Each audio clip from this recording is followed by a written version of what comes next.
This is a demonstration of a self-test that's used in the office all the time here at Kennedy Chiropractic, where we evaluate the patient's hip flexor tension and their thigh muscle tension for lower cross syndrome. So Diana is going to sit on the edge of the exam table, and at home you can use a dining room table or even sit at the top of the stairs on the landing. She's going to grab her knee and go ahead and just simply lie back so that her back is flat.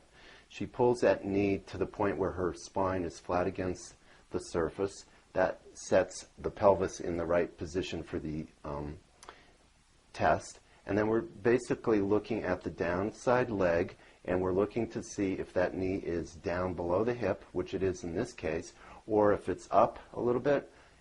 And this is what we commonly see with really protracted or difficult to treat low back pain, where that knee will be up. That shows that hip flexor group, the psoas and the iliacus, is too tight. Now in her case, it's not too tight, and it's nice and loose. The other exam that we are looking at the same time is where is that ankle under the knee. If it's out like that, it means her quadricep group, especially the rectus femoris muscle, is too tight.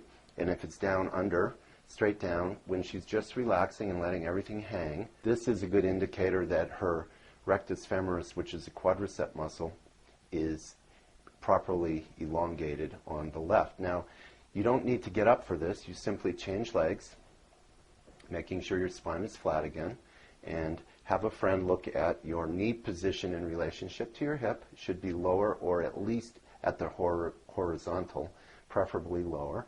And you also want to look at the ankle in relationship to the knee. Once again, that ankle should be under. What we usually see with most patients is one side will have a tight thigh muscle, and that means the ankle would be out a little bit away from straight down, and the other side would have the tight hip flexors, and we would see that knee elevated over the hip on the opposite side. That's very common. Once you see this, you want to make a note that you're going to stretch the tight muscles. So if your hip flexors are too tight, you do the Psoas stretch, which is part of my stretching series. And if your ankle does not fall under your knee, you're going to want to do the quadricep muscle or rectus femoris stretch, which is also a part of this series in the lower crossed syndrome.